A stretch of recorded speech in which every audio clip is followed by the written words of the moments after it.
ஆகாசவாணி.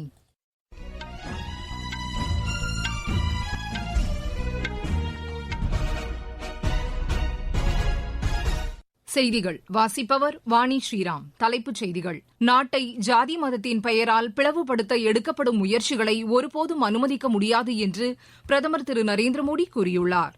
வங்கித் துறையில் டிஜிட்டல் தொழில்நுட்பம் அறிமுகம் செய்யப்பட்டது கோவிட் காலத்தில் மக்களுக்கு மிகச்சிறந்த பங்களிப்பை வழங்கியதாக மத்திய நிதியமைச்சர் திருமதி நிர்மலா சீதாராமன் தெரிவித்துள்ளார். ரயில்வே துறை தனியார் மயமாக்கப்பட மாட்டாது என்று மத்திய ரயில்வே அமைச்சர் திரு அஸ்வினி வைஷ்ணவ் உறுதிபட தெரிவித்துள்ளார். நடப்பு நிதியாண்டில் நாட்டின் உணவு தானிய உற்பத்தி 31,45,00,000 டன்னுக்கும் அதிகமாக இருக்கும் என்று மத்திய வேளாண் அமைச்சகம் மதிப்பிட்டுள்ளது.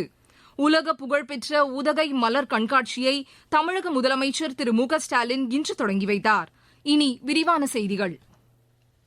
நாட்டை ஜாதி மதத்தின் பெயரால் பிளவுபடுத்த எடுக்கப்படும் முயற்சிகளை ஒருபோதும் அனுமதிக்க முடியாது என்று பிரதமர் திரு நரேந்திர மோடி கூறியுள்ளார்.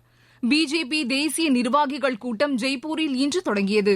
அதில் காணொலி வாயிலாக பேசிய பிரதமர், நாட்டின் வளர்ச்சிப் பணிகள் தொடர்பாக கட்சி நிர்வாகிகள் அதிக கவனத்துடன் செயல்பட வேண்டும் என்றும் அதிலிருந்து தடம் புரளாமல் பணியாற்ற வேண்டும் என்றும் குறிப்பிட்டார். அடுத்த 25 ஆண்டுகளுக்கான தேசிய இலக்குகளை எட்டும் வகையில் சிறந்த பங்களிப்பை வழங்குமாறு பிரதமர் கேட்டுக் கொண்டார். குடியரசுத் தலைவர் திரு ராம்நாத் கோவிந்த் தமது செயின்ட் வின்சென்ட் மற்றும் கிரெனடைன்ஸ் நாட்டு பயணத்தின் 2வது நாளான நேற்று அந்நாட்டு அதிபர் திருமதி சூசன் டவுகனை சந்தித்து பேசினார்.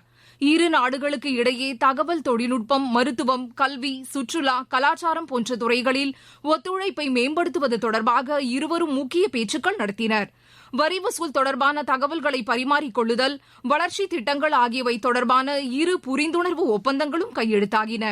பின்னர் அந்நாட்டு நாடாளுமன்றத்தில் பேசிய குடியரசுத் தலைவர், உலக அரங்கில் அனைத்து நாடுகளுக்கும் உரிய இடமளிக்கப்பட வேண்டும் என்றார். ஐநா பாதுகாப்பு சபை உட்பட பன்னாட்டு அமைப்புகளில் சீர்திருத்தங்கள் தேவை என்று அவர் வலியுறுத்தினார். அதைத் தொடர்ந்து இந்திய வம்சாவளியினரிடையே பேசிய குடியரசுத் தலைவர், இந்தியாவின் பன்முகத்தன்மை, கலாச்சார பாரம்பரிய மரபுகள் ஆகியவற்றை பிரதிபலிக்கும் வகையில் அவர்கள் அந்நாட்டில் திகழ்வதாக குறிப்பிட்டார். வங்கித் துறையில் டிஜிட்டல் தொழில்நுட்பம் அறிமுகம் செய்யப்பட்டது கோவிட் காலத்திலும் மக்களுக்கு மிகச்சிறந்த பங்களிப்பை வழங்கியதாக மத்திய நிதியமைச்சர் திருமதி நிர்மலா சீதாராமன் கூறியுள்ளார். ஆதார் அடிப்படையில் நிதி பரிமாற்றங்கள் செய்வது பாதுகாப்பு நடைமுறைகளுக்கு ஏற்றதாக அமைந்திருப்பதாக அவர் தெரிவித்தார். ஏகபோகத்தை கட்டுப்படுத்துவதற்கான மத்திய அரசு அமைப்பாகிய போட்டிகள் ஊக்குவிப்பு ஆணையத்தின் ஆண்டு விழா தில்லியில் இன்று நடைபெற்றது. அதில் பேசிய அமைச்சர், சில உற்பத்தி மற்றும் வணிக அமைப்புகள் தங்களுக்குள் கூட்டு சேர்ந்து கொண்டு பொருட்களின் விலையை செயற்கையாக அதிகரிக்கும் போக்கு ஏற்றுக்கொள்ளப்படாது என்றார்.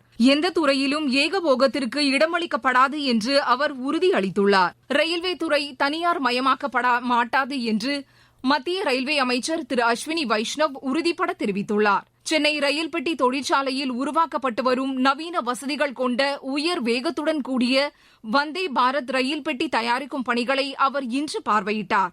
பின்னர் செய்தியாளர்களிடம் பேசிய அமைச்சர், ரயில்வே துறையில் நவீன தொழில்நுட்பங்கள் புகுத்தப்பட்டு அதன் பணித்திறன் மேம்படுத்தப்படும் என்றார். அதைத் தொடர்ந்து அமைச்சர் திரு அஸ்வினி வைஷ்ணவ் சென்னை எழும்பூர் ரயில் நிலையத்தை ஆய்வு செய்தார். தகவல் ஒலிபரப்புத்துறை இணையமைச்சர் டாக்டர் எல் முருகன் நாளை பிரான்ஸ் செல்கிறார். அங்கு நடைபெற்று வரும் கான் சர்வதேச திரைப்பட விழாவில் அவர் பங்கேற்கிறார். அமைச்சர் திரு எல் முருகன் தமது பிரான்ஸ் பயணத்தை முடித்துக் கொண்டு வரும் 25ஆம் தேதி தில்லி திரும்புகிறார். நடப்பு நிதியாண்டில் நாட்டின் உணவு தானிய உற்பத்தி 31,45,00,000 டன்னுக்கும் அதிகமாக இருக்கும் என்று மத்திய வேளாண் அமைச்சகம் மதிப்பிட்டுள்ளது. இது சென்ற நிதியாண்டை விட 3.77% அதிகமாகும்.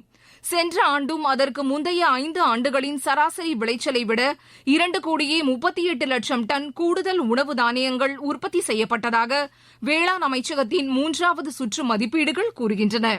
குறிப்பாக அரிசி, சோளம், பருப்பு வகைகள், எண்ணெய் வித்துக்கள், கரும்பு ஆகியவற்றின் விளைச்சல் கணிசமான அளவுக்கு கூடுதலாக இருந்ததாக மதிப்பீடுகள் தெரிவிக்கின்றன. கடந்த நிதியாண்டு அரிசி இதுவரை இல்லாத அளவுக்கு சுமார் 13 கோடி டன் அளவுக்கு அறுவடை செய்யப்பட்டுள்ளது. கோதுமை விளைச்சலின் அளவு 10,64,00,000 டன் ஆகும்.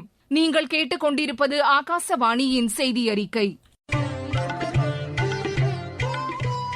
நேயர்களே, சென்னை அகில இந்திய வானொலியின் மாநில செய்திப்பிரிவு வழங்கும் சுழல் விளக்கு சனிக்கிழமை தோறும் காலை 7 மணிக்கு ஒலிபரப்பாகிறது.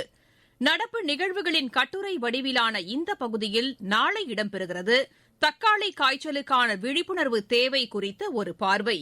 பிரதான அலைவரிசையில் ஒலிபரப்பாக உள்ள இந்த நிகழ்ச்சியை கேட்க தவறாதீர்கள்.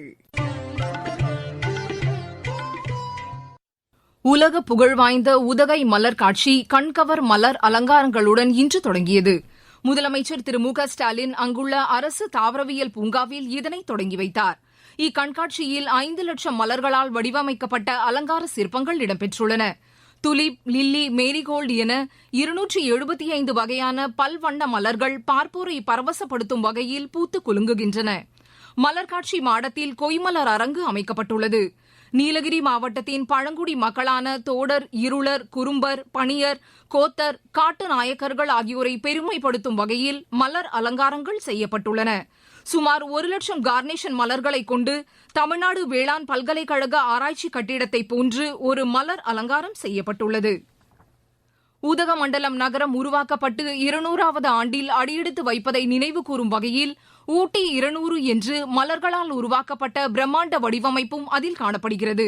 சுற்றுச்சூழல் துறை சார்பில் பிளாஸ்டிக் பொருட்களுக்கு மாற்றாக மஞ்சப்பை பயன்பாடு குறித்து மற்றொரு மலர் அலங்காரம் காணப்படுகிறது. இம்மலர் காட்சியையொட்டி இன்று நீலகிரி மாவட்டத்திற்கு உள்ளூர் விடுமுறை அறிவிக்கப்பட்டுள்ளது. உலக தேனீக்கள் தினம் இன்று கடைபிடிக்கப்படுகிறது. மனித வாழ்வு தழைக்க தேனீக்கள் பெரிதும் உதவுவதாக தோட்டக்கலை நிபுணர்கள் கூறுகின்றனர். அவை தேன் தருவது மட்டுமன்றி பயிர்களில் மகரந்த சேர்க்கைக்கு வழிவகுப்பதால் அவற்றின் எண்ணிக்கையை வைத்தே உயிரினங்கள் எந்த அளவிற்கு உணவு பாதுகாப்புடன் வாழ்கின்றன என்பதை மதிப்பிட முடியும் என்று அவர்கள் தெரிவிக்கின்றனர். இந்த ஆண்டு உலக தேனீக்கள் தின கொண்டாட்டத்தின் கருப்பொருள் தேனீக்களின் பன்முகத்தன்மையின் பாதுகாப்பு என்பதாகும். இலங்கையின் அமைச்சரவையில் இன்று புதிதாக 9 அமைச்சர்கள் பதவியேற்றுக் கொண்டனர். இதனிடையே பொருளாதார நெருக்கடியால் திணறி வரும் இலங்கை முதன்முறையாக தனது வெளிநாட்டு கடன் தொகையில் $7 கோடியே 80 லட்சம் திருப்பிச் செலுத்த தவறியிருப்பதாக தகவல்கள் தெரிவிக்கின்றன. எரிபொருள், அத்தியாவசிய மருந்துகள், உணவுப் பொருட்கள் போன்றவற்றுக்கு தட்டுப்பாடு நிலவுவதாக அங்கிருந்து வரும் தகவல்கள் கூறுகின்றன. இலங்கைக்கு பல்வேறு பொருட்களை ஏற்றுமதி செய்யும் இந்திய நிறுவனங்கள் ரூபாயிலேயே பரிவர்த்தனை செய்து கொள்ள ரிசர்வ் வங்கி அனுமதி அளித்துள்ளது. இந்நிலையில் வளர்ந்த நாடுகளின் கூட்டமைப்பான G7 அந்நாட்டிற்கு கூடுதல் கடனுதவி அளிக்க முன்வந்துள்ளது.